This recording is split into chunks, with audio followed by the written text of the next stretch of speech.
কাছাড় জেলায় সোয়াইন ফ্লুতে সংক্রমিত 3 শিশুসহ এক কিশোর বর্তমানে শিলচর মেডিকেল কলেজ হাসপাতালে চিকিৎসাধীন। তবে আতঙ্কিত হওয়ার কিছুই নেই বলে জানান মেডিকেল কলেজের অধ্যক্ষ ভাস্কর গুপ্ত।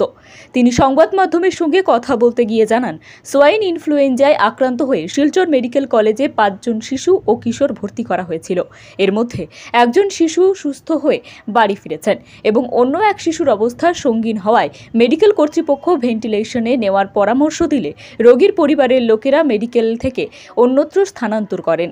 এছাড়া বাকি 3 জনের চিকিৎসা মেডিকেলে চলছে। তিনি বলেন, 5 জনের মধ্যে একজন হাইলাকান্দির ছিলেন।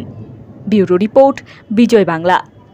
15 দিনত আমাৰ শিলচৰ মেডিকেল কলেজত 5টা পেচেণ্ট সোয়াইন ফ্লু লৈ ভৰ্তি হৈছিলে। একচুৱেলি প্ৰেজেণ্টেশ্যনত সোয়াইন ফ্লু নাছিলে, মানে এনে ইনফ্লুৱেঞ্জা লৈ ভৰ্তি হৈছিলে। ইয়াৰ পিছত আমাৰ টেষ্টত সেইটো সোয়াইন ফ্লুৰ জামটো কনফাৰ্ম হ'ল।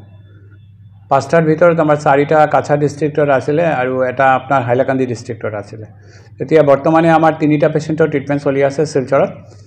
তাৰ ভিতৰত বাকি 2টা পেচেণ্টৰ ভিতৰত এটা পেচেণ্ট ভাল হৈ ডিসচাৰ্জ হৈ গৈছে আৰু এটা পেচেণ্টৰ কণ্ডিশ্যন অলপ বেয়া আছিলে। সেইটো patient party against medical advice পেচেণ্টক লৈ গৈছে শিলচৰ মেডিকেল কলেজৰ পৰা 4 মে তাৰিখত।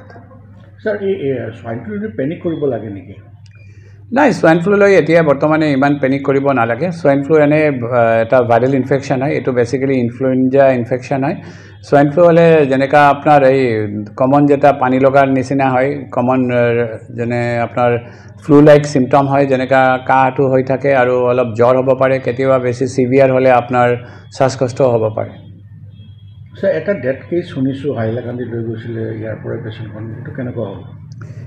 এইটো এটা পেচেণ্ট অলপ সিভিয়াৰ আছিলে। এইটো ভেণ্টিলেটৰ আমাৰ ডক্টৰে ভেণ্টিলেটৰ এডভাইচ দিছিলে। পেচেণ্ট পাৰ্টি এইটো ভেণ্টিলেটৰ দিয়া নাই। ইয়াৰ পিছত সিহঁতে against medical advice Silchar medical কলেজৰ পৰা লৈ গৈছে। ইয়াৰ পিছত কি হৈছে এইটো আমাৰ জানা নাই, কিন্তু বেচিকেলি যেটো কনফাৰ্ম মই কৈছোঁ, যেটো শিলচৰ মেডিকেল কলেজত এতিয়ালৈকে সোয়াইন ফ্লু লৈ কোনো পেচেণ্টৰ ডেথ হোৱা নাই। স্যার শিলচর মেডিকেল কলেজ প্রস্তুত আছে নেকি যদি ডাঙর হয় স্প্রেড করে বেশি? কোনো প্রবলেম নাই। শিলচর মেডিকেল কলেজ আমার পুরা সাজু হয়ে আছে। আমার ইনফ্রাস্ট্রাকচারিক্যালি আর লজিস্টিক্যালি আর মেন পাওয়ার ওয়াইজ আমি পুরা রেডি আছো।